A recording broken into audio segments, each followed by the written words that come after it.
बिस्मिल्लाहिर्रहमानिर्रहीम अस्सलाम वालेकुम। कैसे हैं आप सब? उम्मीद करती हूँ कि सब खैरियत से होंगे और अल्लाह से यही दुआ है कि सबको सेहत व तंदुरुस्ती के साथ ईमान भरी ज़िंदगी अता फ़रमाए। आमीन सुम्मा आमीन।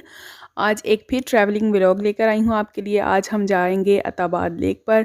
बहुत ही खूबसूरत ये लेक है। जब हम गए हमने बहुत इंजॉय किया। मैं इसकी हिस्ट्री भी आपके साथ शेयर करूँगी। सो अगर वीडियो अच्छी लगे तो इसको लाइक कर दीजिएगा।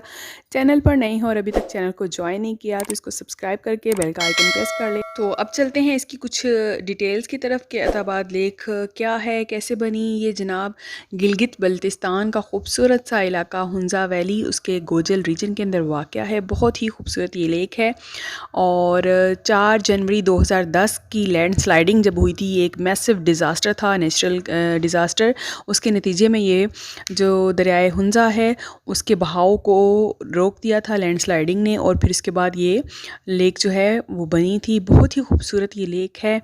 और इस डिज़ास्टर के नतीजे में 20 लोग जो है वो लुक़मा अज़ल बने थे। और ये इस झील की अगर मैं बात करूं तो इसका पानी नीला शफ़ाफ़ जो है ये बहुत ही मशहूर है। और इसकी वजह शोहरत ये है कि ये पानी जो है इतना क्लियर, इतना शफ़ाफ़ है कि आसमान की नीलाहट जो है वो इसमें नज़र आती है, जिसकी वजह से ये लेक भी अपेरेंटली हमें नीली नज़र आती है। और इसकी गहराई की अगर बात की जाए तो ये 109 मीटर गहरी है। अपने अंदर बेपनाह कुदरती हुस्न समेटे हुए ये खूबसूरत झील सयाहों के लिए बड़ी पुरकशिश जगह है। यहाँ पर टूरिस्ट जो हैं वो अच्छी खासी तादाद में आते हैं। गर्मियों और सर्दियों दोनों में उनके लिए ये खासी पुरकशिश जगह है, क्योंकि गर्मी में यहाँ पर जेट स्कीइंग, फ़िशिंग और बोटिंग की सहूलत मौजूद है। तो सर्दी में इस झील का पानी जब ठंड से जम जाता है तो और भी दिलकश लगता है। तो आप इस वीडियो को मेरे साथ एंजॉय करें।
उम्मीद करती हूँ आपको आज का छोटा सा ये व्लॉग बहुत पसंद आया होगा। अच्छा लगा तो इसको लाइक कर दीजिएगा, चैनल पर नए हैं और सब्सक्राइब नहीं किया तो इसको सब्सक्राइब किए बिना मत जाइएगा। अपना बहुत सारा ख्याल रखें, मुझे दुआओं में याद रखें। मिलते हैं फिर किसी और वीडियो में, तब तक के लिए अल्लाह हाफिज़।